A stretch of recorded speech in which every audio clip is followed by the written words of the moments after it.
Hello, welcome to the When I Have Spare Time podcast. My name is Frank, and I'll be sitting here talking to you for a few minutes. As usual, I'm wearing clothes. I'm wearing a designer pullover, which means it costs more than $5. I'm surprised.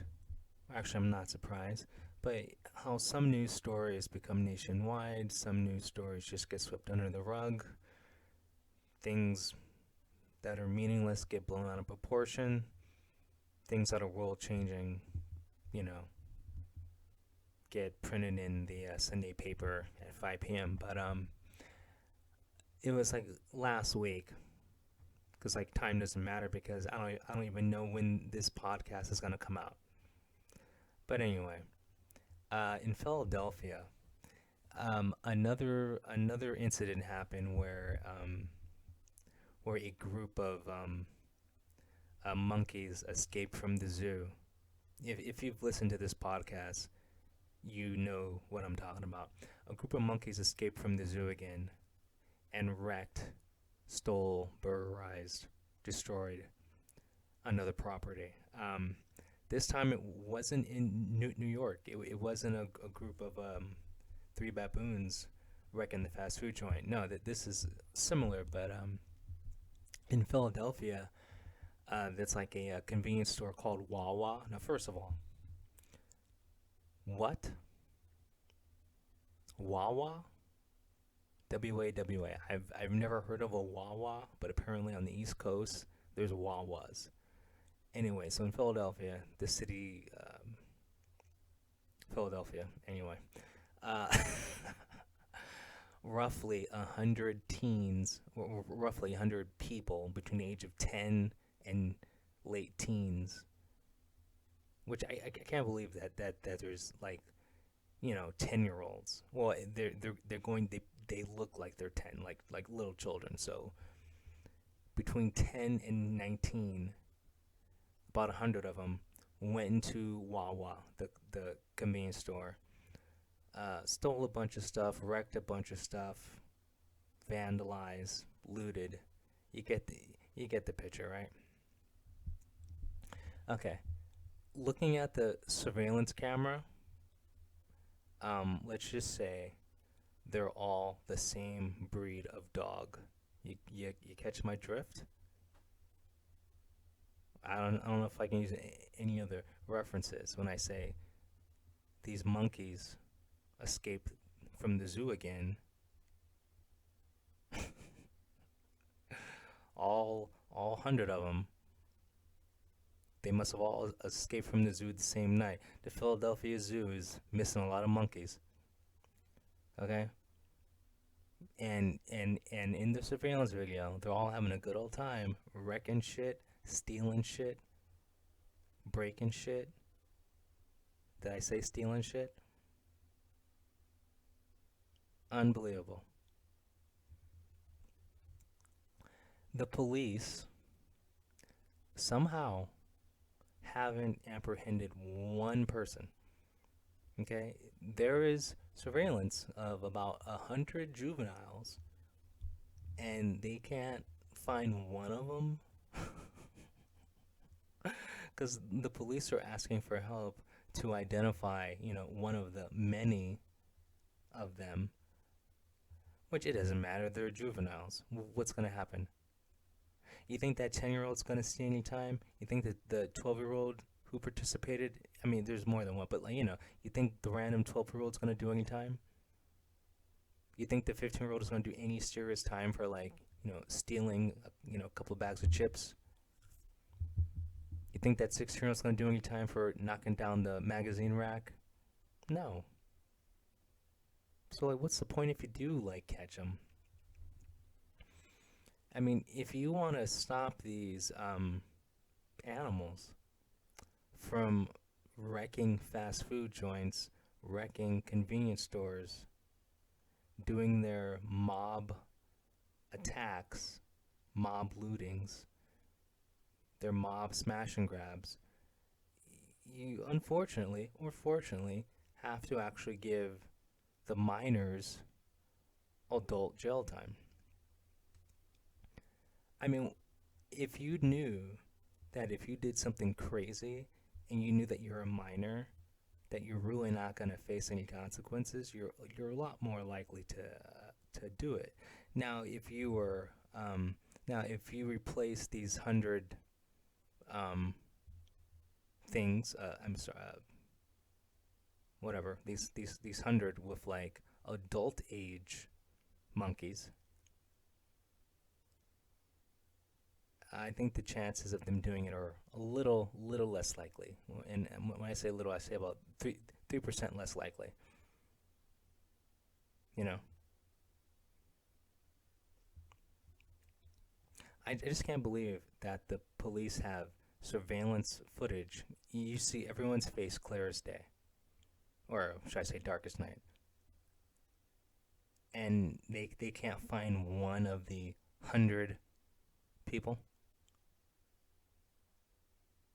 To me, that sounds like they don't want to catch him. To me, it sounds like it could have been. I'm just a regular old conspiracy theorist. What if you're a competing store and you wanna you wanna cast doubt on the populace about going to this store? Well, the easiest thing to do is you send a mob of 100 rabid dogs and just have them wreck the place. I mean, I'm sure this neighborhood is a poor neighborhood. I mean, come on, it's it's in Mayfair, Philadelphia, on the corner of Roosevelt Boulevard and Tyson Avenue. I mean, that just sounds like a high crime area, doesn't it? That area screams of like, crack rocks. You know that that name. I mean, like those two cross streets, Roosevelt Boulevard and Tyson Avenue. That sounds like a place you go to get shot. That's what that place sounds like. That sounds like Chicago and Philadelphia. Think about that. It's in Mayfair, Philadelphia. That sounds ghetto. First of all, Philadelphia, it's ghetto state. It's in Mayfair, ghetto, on the corner of Roosevelt and Tyson. I mean, like, you might as well have a portal to a jail cell. It sounds like nothing good happens on the corner of Roosevelt and Tyson. And I mean no disrespect to Mike Tyson, okay? The last thing I need is Mike Tyson hearing this and like wanting to fight me, okay? Granted, he can't fight. He suffered a um a medical injury. He got a jab, and he's suffering some physical afflictions from his shot. So I probably could take Mike Tyson right now in his weakened state. He's another example of someone who is forced to participate in a experimental medical procedure because he makes his living by traveling to different countries and giving speeches and making appearances, and so he had to take the shot because he had to travel because some countries don't let you in if you don't have the shot. So he took it, and he's suffering health problems from it. So I hope Mike Tyson gets better. But anyway, the street named after you is horrible, Mike.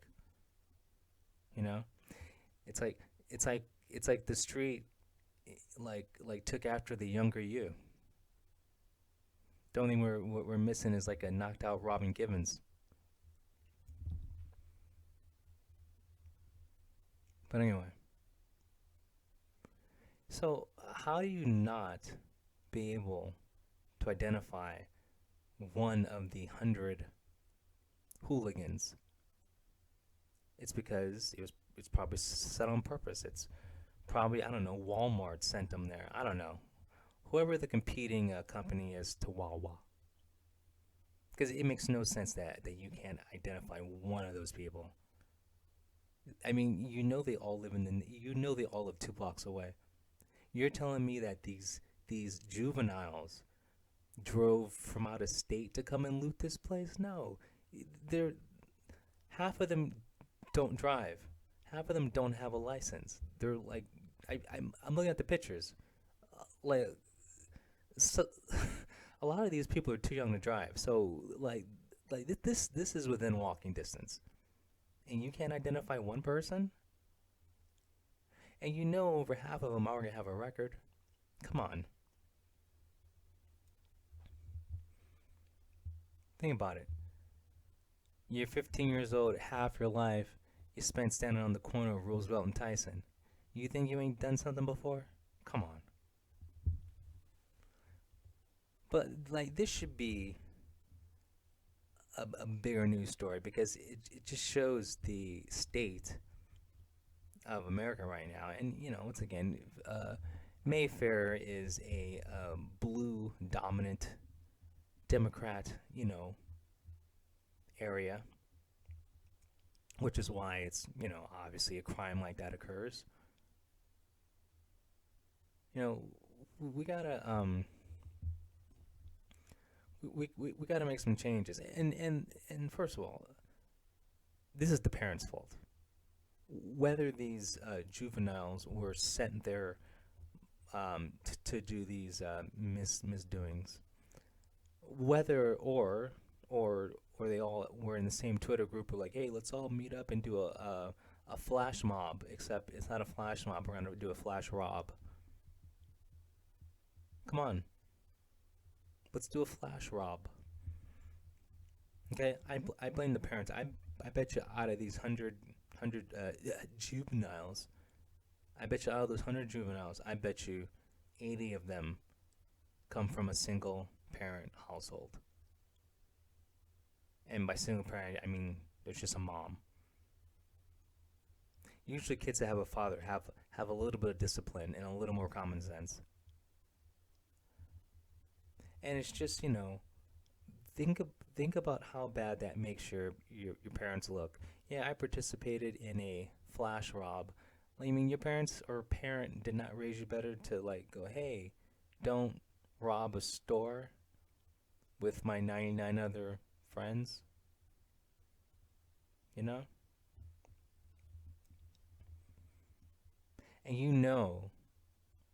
and and I don't know the exact number, but I bet you, I'm gonna go with 80 again. I bet you like 80 out of these 100 kids dropped out of school due to the this scamdemic because they closed down public schools, not private schools, public schools. So who goes to public schools, and especially areas like this, poor kids. So it's like you have a generation of dropouts. You have a generation of kids who were like behind in school now or dropped out because a lot of kids dropped out, and then a lot of schools are mandating the shot, and like a majority of those people, kids, whatever, don't want the shot because we know the effects of the shot. You're more likely to get a myocarditis than actually die of COVID. So the shot's actually more dangerous. Across the country, I mean, unless these statistics have been updated, one teenager, like one teenager died from COVID. One. So obviously it's not danger. It's not a danger to high school age kids. But anyway, so most of these kids, most likely single parent households, dropped out because of the past 2 years, and then because of the other mandates that they're enforcing. Just like in Washington D.C., they're mandating children have to have the shot, and a lot of kids aren't going to school. But it's on purpose. It's because they don't want these types of people to go to school. They want them to be criminals. They want them to fill up the jails. They're purposely making more prisoners. because prisons equal big business. I mean, the whole. I know. It sounds like a conspiracy theory, but there's a reason why the population of our prison system is the way it is. There's a reason why. There's a reason why Chicago is the way it is. In Chicago, 80% of black people that are killed by other black people. It's not the cops. 80% of all homicides on black people in Chicago is done by other black people. But if you listen to the media, it's the cops just going around shooting random people. No, I know, conspiracy theory, but whatever. It's my theory. It seems to make sense. But hey, those are just my thoughts. Let me know what you think. I'll talk to you guys later. Have a good one. Peace.